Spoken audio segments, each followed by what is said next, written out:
Once again welcome back to Sidhu stuffy.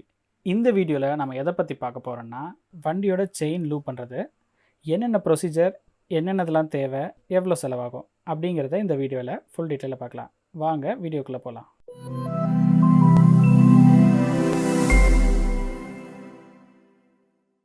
இந்த மாதிரி open எக்ஸ்போஸ்டாக இருக்கிற செயின் வந்துட்டு ஈஸியாகவே ரஸ்ட் ஆயிரும், டர்ட் ஆயிரும்.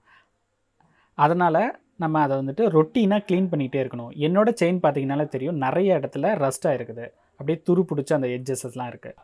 என்னென்ன ப்ரொசீஜரில் க்ளீன் பண்ணணும், லூப் பண்ணணும், அதுக்கப்புறம் வந்துட்டு எப்படி மெயின்டைன் பண்ணுறது அப்படிங்கிறத பார்க்கலாம். அதுக்கு எதெல்லாம் தேவைன்னா, chain cleaning spray, chain loop spray, chain cleaning brush, அப்புறம் கொஞ்சம் பேப்பர், முடிஞ்சால் ஒரு டூத் ப்ரஷ், அதோட கொஞ்சம் துணி துடைக்கிறது மாதிரி.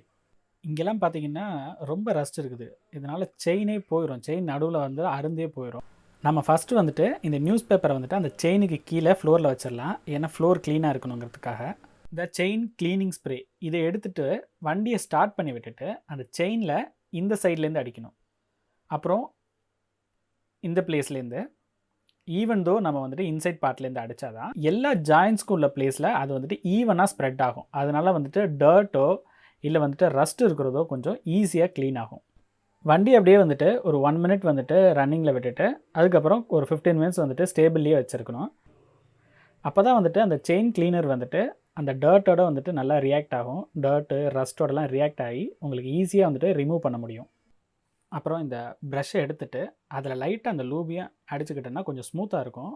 இல்லைன்னா வரன்ற ப்ரஷ்ஷோட அந்த பிரிஸ்டல்ஸ்லாம் உடஞ்சி போகிற மாதிரி இருக்கும். அதை எடுத்துகிட்டு இந்த பொசிஷனில் ஃபஸ்ட்டு வைக்கணும். அதுக்கப்புறம் கொஞ்சம் இந்த பொசிஷன்லேயும் கொஞ்சம் மாற்றிக்கணும். கொஞ்சம் இந்த ரொட்டேட் பண்ணும்போது தான் எல்லா இடத்துலையுமே உள்ள டர்ட் வந்துட்டு ரிமூவ் ஆகும். நம்ம அந்த ப்ரஷ்ஷு பிடிக்கும்போது நல்லாவே தெரிக்கும், கொஞ்சம் பார்த்துருங்க. அந்த அழுக்கெல்லாம் வந்துட்டு நல்லாவே தெரிக்கும். இங்கே பார்த்தீங்கன்னா எவ்வளோ அழுக்குன்ட்டு செயின்லேயே கூட பார்த்தீங்கன்னா தெரியும். இது எல்லாமே வந்துட்டு இப்போ ஃபேப்ரிக்கால் தொடச்சி எடுத்துட வேண்டியதான். எதுக்காக இந்த செயின் லூப் நம்ம பண்ணுறோம்? சர்வீஸ் பண்ணும்போதே அவங்க பண்ணுவாங்களே, எதுக்கு வந்துட்டு ரொட்டீனாக 500 கிலோமீட்டர்ஸ்க்கு ஒன்ஸ் பண்ணுறோம், இல்லாட்டி 400 கிலோமீட்டர்ஸ்க்கு ஒன்ஸ் எதுக்காக பண்ணுறோம் அப்படின்னா, இந்த 5 பாயிண்ட்ஸுக்காக தான். க்ளோஸ்டு செயினாக இருந்தால் கூட ஒரு 600-700 கிலோமீட்டர்ஸ்க்கு ஒன்ஸ் பண்ணலாம். பட் இது ஓப்பனாக இருக்கிறதுனால ஈஸியாக வந்துட்டு டர்ட் அக்யூமுலேட் ஆகும். அது போக வந்துட்டு ஈஸியாக வந்துட்டு ரஸ்ட்டும் ஃபார்ம் ஆகும்.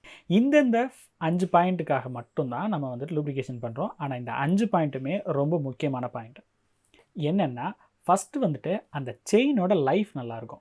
இப்போ லூப் பண்ணலன்னா வந்துட்டு அந்த ஈஸியாக வந்துட்டு ரஸ்ட்டு ஃபார்ம் ஆகி அது சீக்கிரத்தில் போயிடும், செயின் அருந்து போயிடும், நடுவழியில் எங்கேயாச்சும் அருந்து போயிடும். ரெண்டாவது வந்துட்டு அந்த ஸ்ப்ராக்கெட் இருக்குது பார்த்தீங்களா, அந்த பேக் சைடில் அந்த பல்லாக அச்சு இருக்கும் பார்த்தீங்களா, அது ஈஸியாக வந்துட்டு உடஞ்சி போயிடும். அதுதான் வந்துட்டு ரெண்டாவது. மூணாவது, இப்போ வந்துட்டு அந்த பவர் வந்துட்டு நம்ம இன்ஜின்லேருந்து வந்துட்டு அந்த டயருக்கு டிஸ்ட்ரிபியூஷன் ஆகிறது அந்த செயின் மூலியமாக தான். செயினில் ரஸ்ட் இருந்தால் வந்துட்டு சேம் பவர் வந்துட்டு அங்கே டிஸ்ட்ரிபியூஷன் ஆகாது. அந்த செயினே வந்துட்டு மூமெண்ட் வந்துட்டு லூஸாக இல்லாமல் ரொம்ப வந்துட்டு ரிஜிடாக இருந்துச்சுன்னா அது வந்துட்டு மூமெண்ட் ஆகாது. நம்மளோட வந்துட்டு பெட்ரோலோ இல்லை பவரோ வேஸ்ட்டாக தான் போகும். எதுக்கு இந்த டூத் ப்ரஷ்ஷும் வச்சுருந்தேன் அப்படின்னு கேட்டிங்கன்னா, இந்த சின்ன சின்ன கேப் இருக்குது பார்த்தீங்களா, இது எல்லாமே வந்துட்டு அந்த டூத் ப்ரஷ்ஷால் தான் கொஞ்சம் ஈஸியாக வந்துட்டு அந்த டர்ட்டை ரிமூவ் பண்ண முடியும். துணியை பார்த்தாலே தெரியும் எவ்வளோ அழுக்காக இருக்குதுன்னு. இந்த செயின் லூப் அடிக்கிறதும் வந்துட்டு சேம் ப்ரொசீஜர். நம்ம க்ளீன் பண்ணும்போது என்ன பண்ணமோ அதே மாதிரி தான். வண்டியை ஸ்டார்ட் பண்ணி விட்டுட்டு அது செயினில் எல்லா பிளேஸ்லையுமே படுற மாதிரி நல்லாவே அடிக்கணும். நம்ம க்ளீன் பண்ணும்போது அடித்த மாதிரி அந்த 3 டைரெக்ஷன்லேயுமே வந்துட்டு அந்த லூப் அடிக்கணும். சரி, அப்படியே நம்ம வந்துட்டு 4வது 5வது பாயிண்ட் அப்படியே பார்ப்போம். 4வது என்னென்னா, அந்த செயினில் வந்துட்டு சர சர சர சர நாய்ஸ் வராது. நம்ம வந்துட்டு வண்டி ஓட்டும் போது இல்லாட்டி கர கர கர கர கர கரன்னு சவுண்டு வந்துக்கிட்டே இருக்கும். 5வது பாயிண்ட் என்னென்னா, நம்ம செயினுக்கோ இல்லை ஸ்ப்ராக்கெட்டுக்கோ கொடுக்குற காசுக்கு நம்ம லூப் வாங்கி போட்டு போயிடலாம். லூப் வாங்கி போட்டோன்னா லைஃபும் நல்லாயிருக்கும், இந்த ப்ராப்ளம் வராது. சப்போஸ் லூப் போடாமல் அருந்து போச்சு இல்லாட்டி உடஞ்சி போச்சு சாக்கெட்னா வண்டியும் அங்கேயே நிற்கும், அதுக்கு செலவாகிறதும் ஜாஸ்தியாகும். இதுக்கு ஆன செலவு எவ்வளோன்னா, நீங்கள் பார்த்துருப்பீங்க, மோட்டுல் பிராண்டு தான் நான் யூஸ் பண்ணேன். 150 ml செயின் க்ளீனுக்கும் செயின் லூபுக்கும் வித் ப்ரஷ் அந்த 3மே செட்டு வந்துட்டு 599. டிஸ்கிரிப்ஷனில் லிங்க் கொடுக்குறேன், செக் பண்ணிக்கோங்க. ஸோ இவ்வளோ தான் ஆச்சு. இப்போ அந்த ஸ்ப்ரே பண்ணது எல்லாமே வந்துட்டு நம்ம வண்டியில் பட்டிருக்கோம்.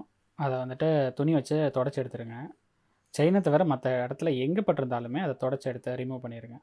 செயின் லூப் போட்டாச்சு, பக்காவாக இருக்குது. லைட்டாக ரொட்டேட் பண்ணாலும் நல்லா ரொட்டேட் ஆகுது. ஸோ இந்த வீடியோ பிடிச்சிருந்துச்சுன்னா லைக் பண்ணுங்கள், சப்ஸ்கிரைப் பண்ணிவிட்டு பாருங்கள். ஏதாச்சும் டவுட்ஸ்னா கமெண்ட்டில் லீவ் பண்ணுங்கள், நான் கண்டிப்பாக ரிப்ளை பண்ணுறேன். நெக்ஸ்ட் வீடியோவில் மீட் பண்ணலாம். Until then stay tuned. Sidhu stuffy. பாய்.